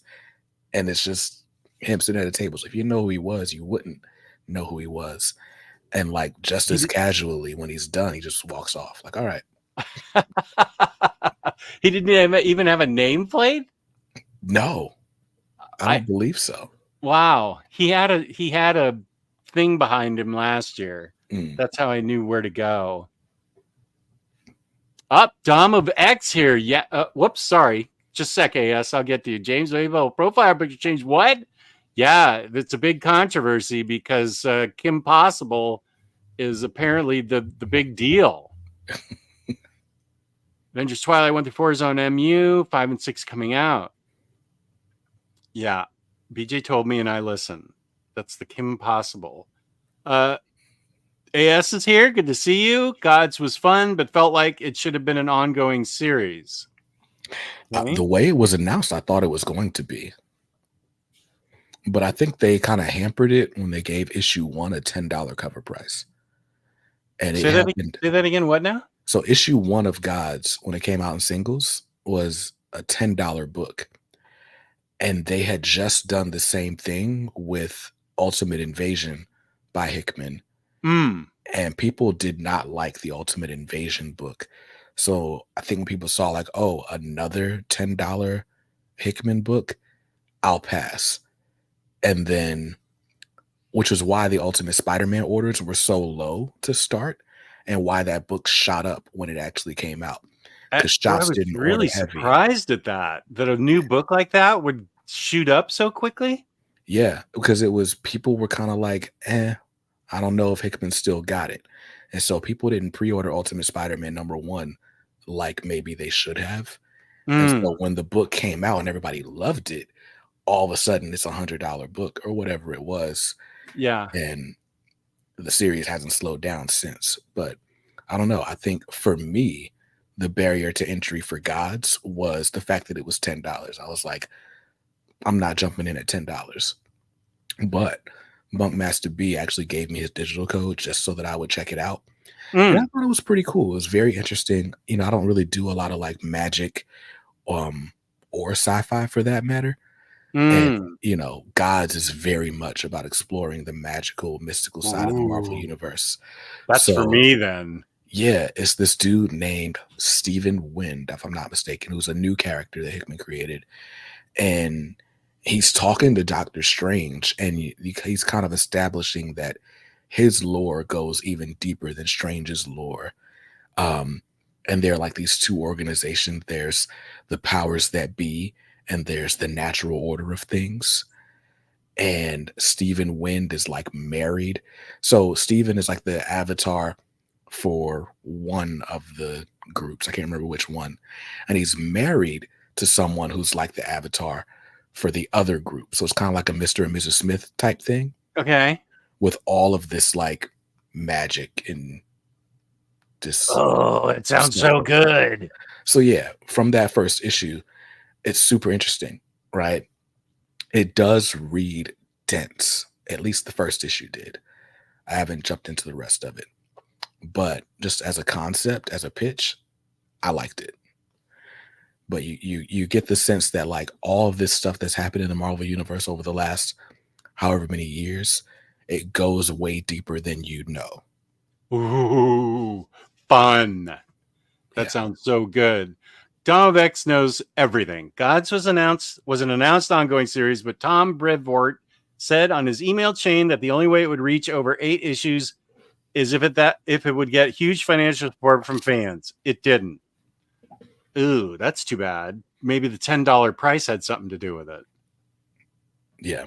I mean, issue 2 was like normal priced, but I think issue 1 being $10 was a mistake. It was an oversized issue, though. It was like, it wasn't just $10 for a regular comic. It was like a sized. I got it right here. But if I'm paying like $20 for 1 through 6 of a trade, then 10 seems kind of, well, I don't know. If I was still doing singles, I'm sure I would have gotten that. Yeah. I just knew, like, because I don't really do a lot of like magic and stuff, it wasn't going to be my thing. That is my favorite thing.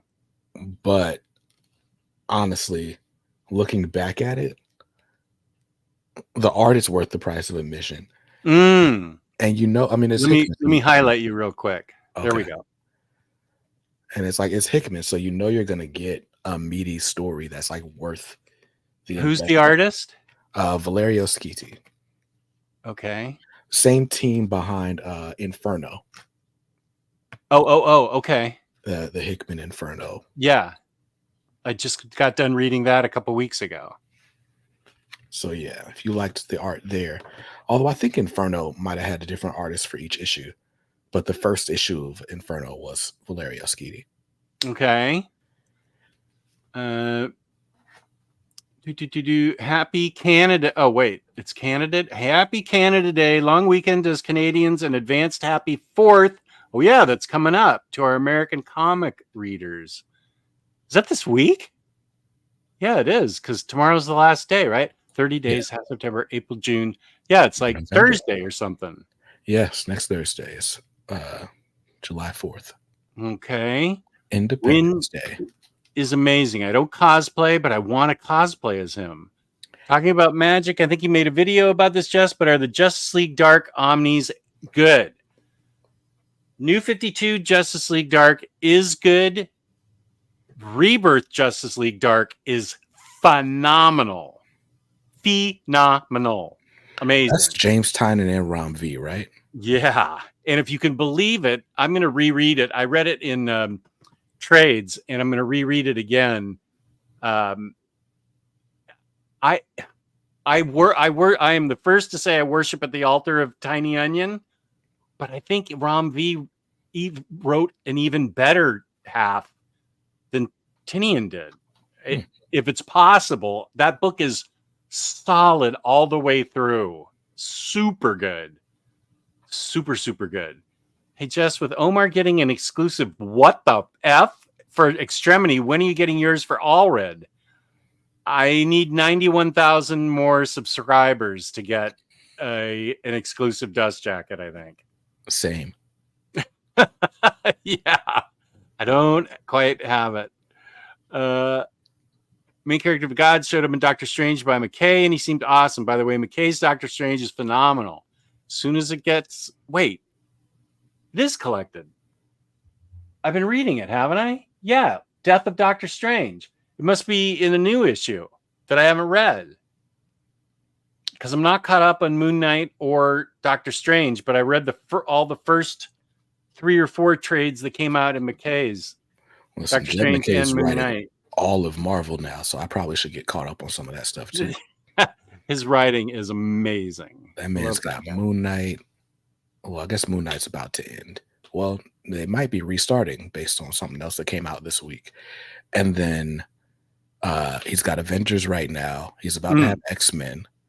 Like, when's the last time somebody was writing Avengers and X-Men at the same time? I don't know if I could pull that fact. Somebody writing Avengers and X-Men? That's a hell of a good question. Hickman wrote Avengers and his X-Men at different times. I don't know that Claremont ever wrote Avengers. Right. Boy, that's a heck of a good question. I don't think this happened. Not Avengers. I don't know that Remender wrote Secret Avengers when he was writing Uncanny X-Force, and I don't think that would count anyway. Wow, that's a good question. So Jed McKay is not stopping Moon Knight anytime soon. I wonder what they're going to call that second omnibus, because the Moon Knight by Jed McKay omnibus doesn't say Volume 1. It's just Moon Knight by Jed McKay. But he's clearly writing enough that there's going to be another omnibus. I guess it could be the Vengeance of the Moon Knight omnibus. Let's see. Sasmer says, agreed on $10 for a first issue being a negative. It can be a barrier for quite a few fans. That's a lot of dosh. Skinner box device in Gods was both extremely creepy and very cool. Domovex says Stan Lee was the last person to write Avengers and X-Men at the same time. That is a good point. Yeah, Gary said Stan Lee. Where Josh said Stan Lee. Wow. Okay. L.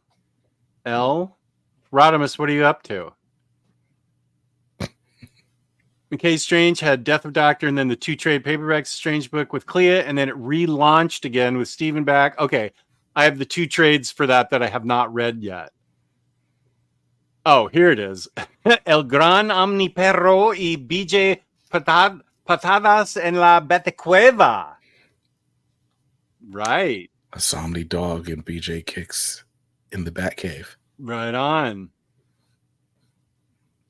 Hot the damn scent twice. Something tells me you didn't even mean to say that.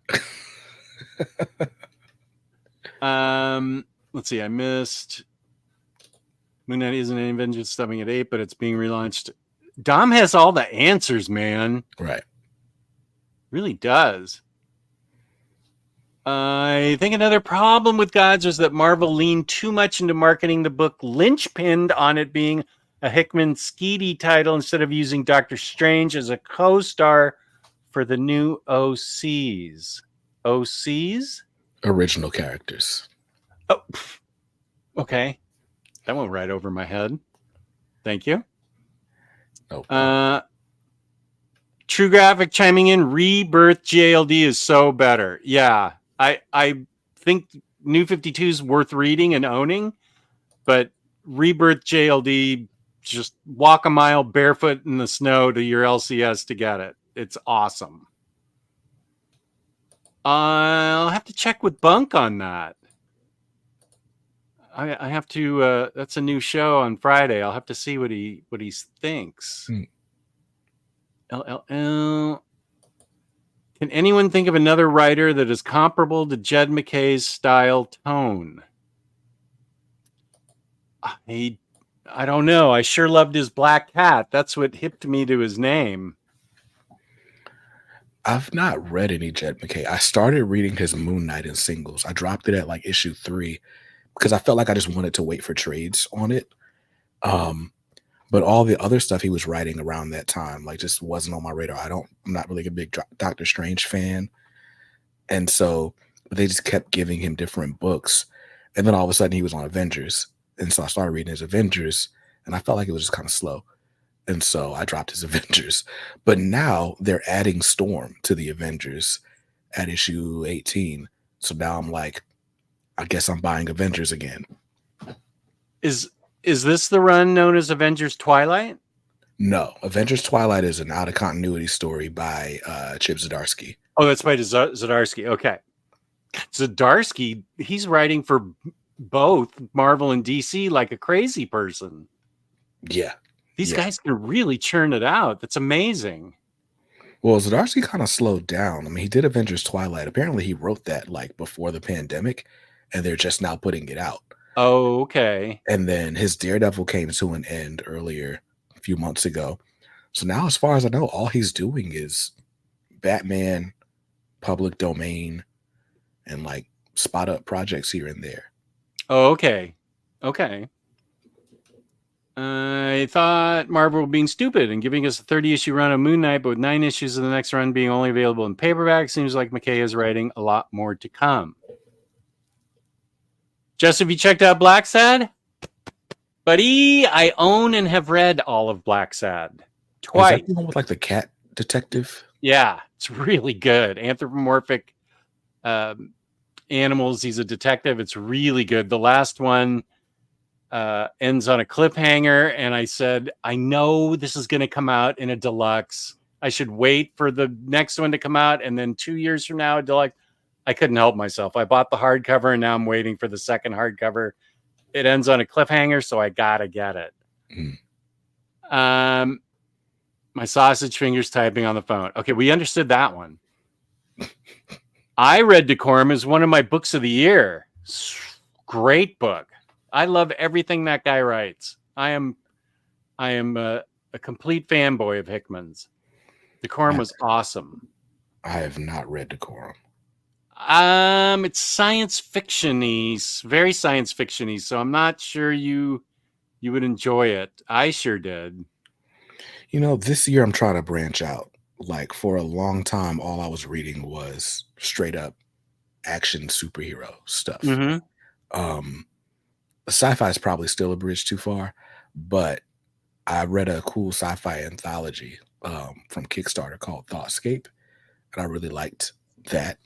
And maybe because the stories were shorter, but yeah. So I enjoyed that, but I don't know what what I'm trying to do. Like, you know, this channel's kind of gone through a transformation, or my channel has gone through a transformation over the last couple of years, going from like personality based to more like me just sort of hosting and kind of doing more like sort of pseudo journalism type stuff. So the point being, I want to be able to review a little bit of everything. And so it means I got to read a little bit of everything. So. Well, Decorum's it's a great book. His Avengers has not exactly picked up. Unfortunately, it's been very hit or miss. Is that, wait, that's McKay then? Jed McKay. Okay. Yeah. The Avengers, like I stuck with it through the first 6 issues, and I was just kind of like, Kang the Conqueror was like the big bad. Well, it turns out there was another big bad. I just wasn't patient. I didn't care. Like, I was like excited for a new jumping on point for Avengers, and it just felt to me like we're in for a long ride before we get anything that's really gonna be meaningful or impactful. And I don't know. I didn't want to sign up for that. Like, I just wanted the Avengers to feel like the greatest hits of whoever these characters are. But okay. It's just okay. Oh, he's writing Magic the Gathering trades. I think it's by Eddie Boom. Art looks great. I know nothing about Magic the Gathering, although Peter M wants me to play Dungeons and Dragons. I don't know how he's going to make that happen, but there we go. Oh, Omnidog, Hidden Gem. That's right. I was the first. Granville, Black Sad, Wizard's Tale, Too Cool to Be Forgotten, and Feathers. Oh, that was a good video. Those are all great books. Thank you, James. Here's some more. Crime Corner, Black Sad, The Losers, Death or Glory reviews. Yeah, so Tobias, I have read Black Sad and love it. Avengers Twilight was fun. I wanted more issues. I think it would be amazing as a video game. Yeah, you'll get the deluxe soon. So just a heads up, IDW's got a 40th anniversary celebration of the Ninja Turtles coming up week. I'm going to highlight you. You talk about that because I got to go get more water. Good. It's your show now. Go. Oh, it's my show. Well, in that case, say whatever you want. So IDW's got a Ninja Turtles 40th anniversary comic or celebration coming up, and it is $11.99. It's the cover price. It's going to be an 82 page book, maybe 80. Call it 80 pages, and it's really good. I can't show it to you, but I have seen it. And basically, there's a short story from a bunch of different creative teams, each highlighting like a sort of different era or iteration of the Turtles. And, you know, these 80-page giants or whatever, sometimes they feel like they're worth it, sometimes they're not. This one, if you're a Turtles fan, I think you'll like it. Welcome to Comics Are Dope. Yeah, it's the hangout now. That's what this is. I wish I can't highlight comments because it's not my show for real. But yeah, but no, there's a story like they got a story set in like the IDW verse, a story set in like the TMNT Adventures, which is different from the TMNT Saturday Morning Adventures, which also has a story. They got a story like the 2003 animated series. I don't know. Yeah, that's a celebration that has stories with the animated shows, the movies. Like literally every iteration of Turtles is represented in this special.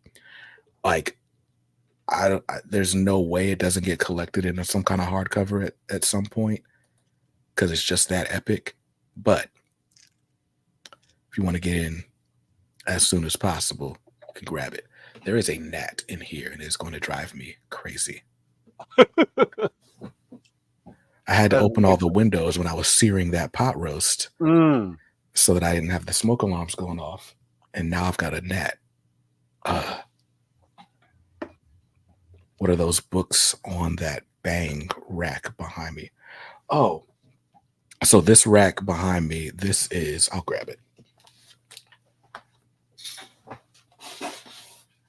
Yeah, we reviewed The Losers. It's great. So this is a comics are dope. This is a Milestone Comics comic display. Oh, cool. From the 90s. So how'd you get that? eBay. But this would have been found maybe at the register of your local comic shop in 1993 when this stuff was first coming out. But what I put in it was actually, well, I just interviewed somebody who worked for Milestone, so I put a Milestone book at the front. But what's in here is actually my full run of Green Lantern Mosaic. Because this hasn't been collected anywhere and you can't read it online. Yeah, legally. I have not read that story. Yeah, because the guy that wrote it is he's got some controversy going on. Oh, that's the book. That's the book.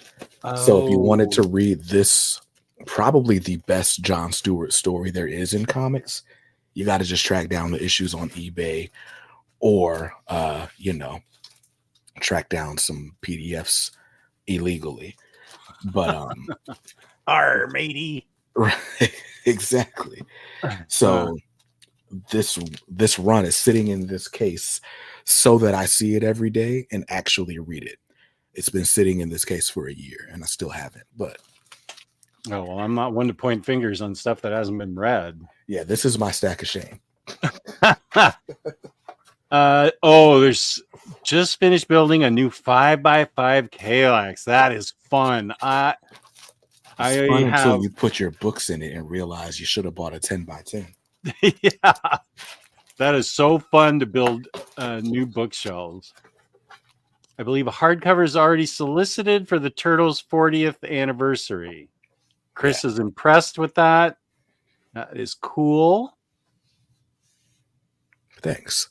I'm a big Milestone fan, and so I collected all the books, and after I collected all the books, I just felt like I wasn't done collecting. So then I started getting random comic shop memorabilia and posters, and I've got the trading cards. I've got this. I haven't shown this off on the channel yet. Oh, we're getting an exclusive. This is the first time Static, aka Static Shock, ever got an action figure. It's for the DC Universe line. This is from that episode where they go into the future, and Static is in canon, he's the greatest hero that ever lived, and he's like the last one, and he has to travel back in time to help the current day Justice League. Really cool stuff. But anyway, that's from the Justice League Unlimited animated series. Yes, I have that, but I haven't watched it yet. I do own all those animated things physically. Nice, but I haven't watched them yet. Yeah, old man Static, and so it goes really well with my young man Static. Yep. Oh, cool. So, but yeah, so my Milestone collection just kind of ended up being a whole bunch of Milestone stuff. That's boss.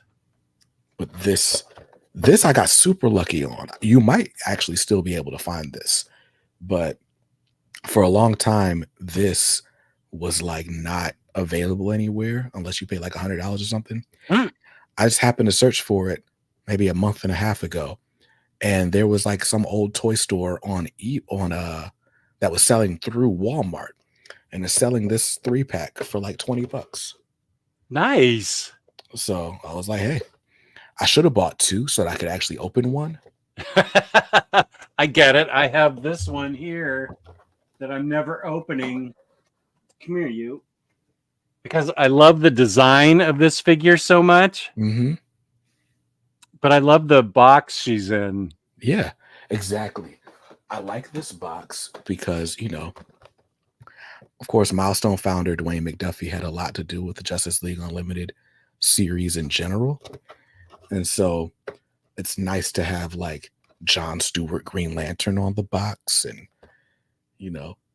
Aquaman with the hook hand. Like, wait, let's see that. It's on the, I don't know if I can get a good angle, but. Oh, the drawing? Yeah, there he is on the box. Yeah. So just cool stuff to me. Now, I'm not going to open it. Forget it. This is so cool. This was actually, I got this. This is another kind of grail like yours. This is really expensive. And I saw it and I just fell in love with the character design. I remember her from New Krypton. Huh. I think it goes for like 90. Really cool. It goes for like $90 or something. And I had the search, I saved the search. And so a new one popped up for like $30. And I said, I got to jump on that because I think these are still really expensive on eBay. Wow. I just dig her design. I'm not going to open it, Josh. What's wrong with you? Here's another one I'm not going to open because the display is so cool.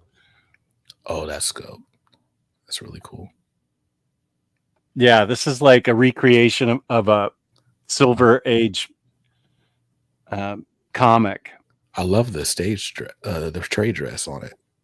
Yeah, it's exactly like the comic. Yeah, that's really cool. And it's in a slipcase. The trade dress is the slipcase. Huh. And it's taped. I'm not undoing it. But this would, if I had thought to, it actually opens it up. Okay. Oh, Black Manta and Ocean Master in this. Yeah. That's everything I know about Aquaman in one. Same. Same. It's just missing Mira, and that's about it. BJ, wasn't the Burger King Static Shock the first static figure? That's true. That's true. Boy, James. Was it Burger King? It was Subway. It was a Subway toy for Static Shock. And then they were supposed to do like a video game or something. But that never happened, like for Game Boy Advance. But that never happened.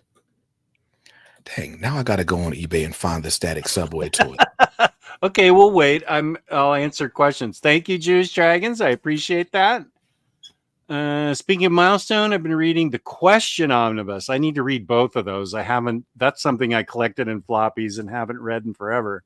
For me, watching Dennis Cowan's art evolve over that run has been one of its best aspects. No, yeah. I'm not opening it now. Cut it out. Did you guys look at the new Superman and Mr. Terrific costume? I did. I thought they looked good too. Did you see that? I did. I mean, I don't know. I'd like to see more official images. Yeah. But I really enjoyed Mr. I want them to tighten up Mr. Terrific's haircut though. Like, I don't know. I just am glad Mr. Terrific's in it. That's true. That's true. I should be grateful. Ooh, that's a good question, CNSS. I would go with Wendy's. I'm a big Wendy's fan. I don't think I've. Now when we say Wendy's crispy chicken sandwich, do you mean like the one that's on the value menu, or do you mean like their sort of flagship chicken sandwich? Because I don't think that one can be beat. I agree. The Burger King classic chicken sandwich does just taste like childhood nostalgia, though. Looks like Static Shock Subway goes for around 20 on eBay. Man, somebody should buy me that. Yeah. Popeye's chicken sandwich all the way. I still haven't had that. The hot one. Oh, you The haven't? one that people were shooting for or whatever. I need to. I still, there's a Popeyes within 10 minutes of us, and I still haven't gotten that hot sandwich. The spicy sandwich, I mean. No, the spicy chicken from Popeyes is really good. It's the best. I'm trying to think. Yeah, I think it's better than Chick-fil-A's. Ooh, that's a Yeah. The Chick-fil-A spicy chicken is a little bit too spicy for me. Like it's more like pain than flavor. The Popeyes spicy chicken has like a spicy mayo on it. That's what makes it spicy. Oh, And okay. it's really flavorful. And the pickles are cut thicker. Ooh, I have to have good pickles on my chicken sandwich. Yeah. I have to have pickles on everything, actually. This stream just makes me sound fat. Not at all. Popeyes is a scale. The worse the service, the better the food. Nah. The expensive one, not the dollar menu. Right. The The expensive. Popeyes chicken strips, too. I have to have their ranch dipping sauce with them. I can't even remember the last time I was at Popeyes. Oh, come on. All right. So James got me searching Are you on eBay right now? for Static Shock Subway toys. I didn't know this existed. So there's somebody that's selling the full collection. So you get this little static figure. There's a Hot Streaks Fireball toy. There's a disc for Static to stand on. Oh, And then some kind of track to put it all on. I don't know. I don't know what these things are. Maybe they're all supposed to be separate toys. But somebody's selling that whole set for $130, including shipping. I can't justify spending that on anything right now.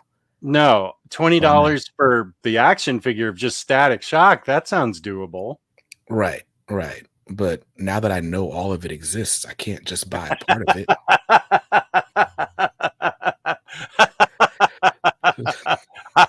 Welcome to Omnidog's stream, BJ. 75% of our conversations are about food and rationalizing your buying things on eBay. Yeah, I totally get that.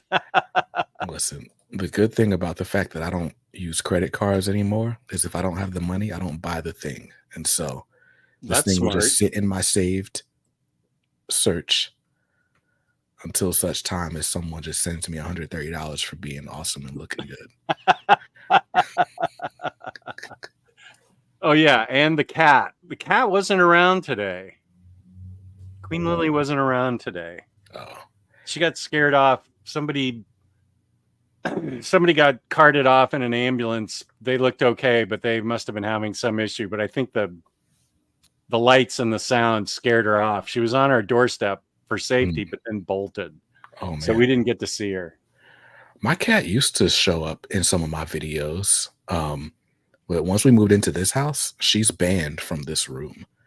Too much stuff to she could get so in. She likes to jump up onto the shelves to be by the window. Yeah. And she's scratched up my Inferno omnibus. And that was the last straw for her. Sorry, cat. Boom. Yeah. Yeah. She inspects things in this part of the basement, but usually heads upstairs. And definitely action figures are knocked down that are on down by tail level. My dog used to do that. She used to come in and nose around everything, and all the action figures would be on the floor when she got done with nosing around. It's not even a bad scratch. Like, it's right there in the dust jacket, but you can tell she did it because she popped open the book. I guess I could just open this. I probably should. Oh, it's still in the shrink wrap? It's still in the shrink wrap. Except that one little tear from where the dog or the cat. Oh, okay. But yeah, I've got what does that contain? What does that contain? I've just got the Inferno.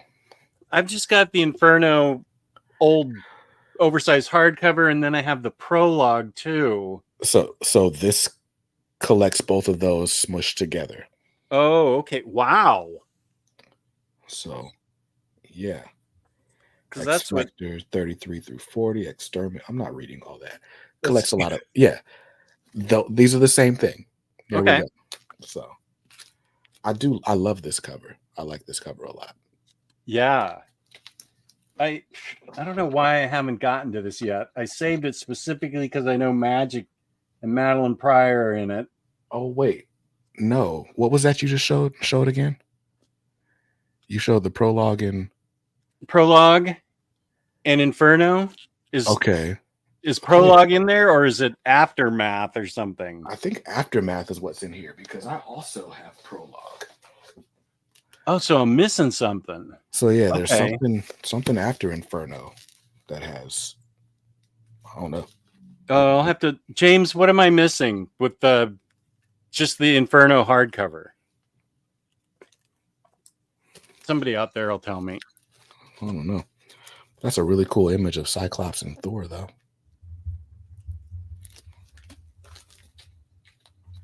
Abby scratched up one of your 2 Stealth Reese art books. That sucks. Ooh. And you're right, James. That Subway Static is a lot better than the McFarlane Static. Oh, he has a new one?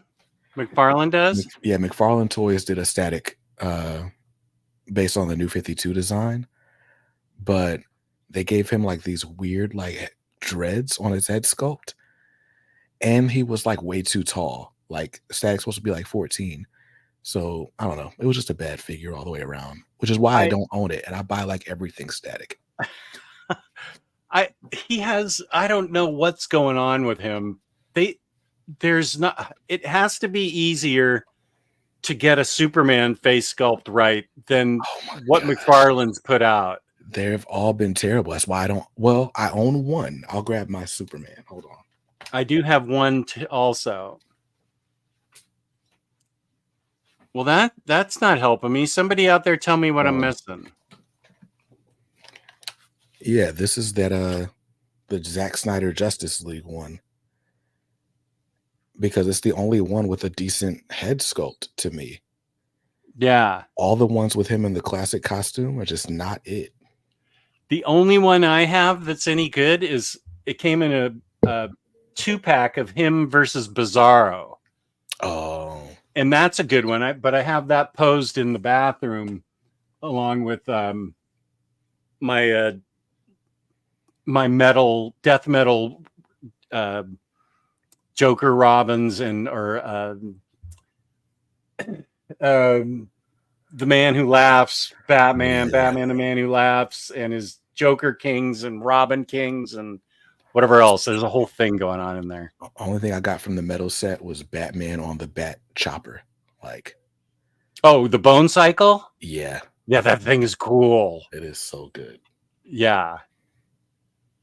Well, we've been talking for 2 hours, and I just got the high signal from upper management because but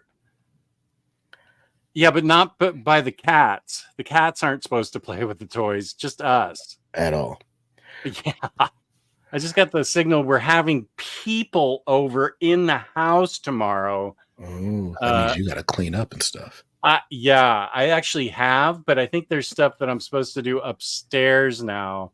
Even though it's like Uncle Jess's bedtime, I'm supposed to go help. So this has been great talking to you. Thank you to the audience. Thank you to BJ for joining. Thank you for the invite. Oh, you bet. Where can we find the other Minister of Comics? Nice. You can find me at comicsaredope.com. That's kind of the home base for everything. There you'll find links to the YouTube channel as well as the Comics Are Dope podcast. If you would like to hear from me once a week and hear what I'm thinking about comics, like the videos aren't enough for you, you can go to thisweekincomics.com and that'll be my weekly newsletter. Sign up for that. You can even read past issues. And for those who are subscribed, I'm going to be doing a giveaway pretty soon. So check that out. And yeah, other than that, just search me up on YouTube. The people are demanding you come back. Okay. Works for me. You bet. Thank you guys for showing. And BJ, you were a great guest. And you can find me here on Omnidog's Vault, Omnidog's Discord. And I posted on Instagram today for the first time in like 8 months. So go check that out. And I will use my theme song to play us out. Check out BJ. His link is in the description. BJ makes my favorite comic t-shirt, not approved by the Comics Code Authority. Oh, I'll have to find out about that. Thanks. Yes, it's called the Disapproved Tee. And it's also available at comicsaredope.com. The Disapproved Tee. I didn't know about that. Okay. Now I'm going to hit my own link for you and go see it. Okay. So peace and love. Peace and love. Thank you all so much for joining us. This has been a blast. And here we go. Peace and love. Peace and love. Oh, and tomorrow at 6 p.m., Larry's Library and I are book club is Twig. I love Larry's channel. Oh, Scotty Young. That'll be good. Yeah. I haven't read it yet. I've read it and I'm ready to go tomorrow. Ooh. Baturdays, Baturdays.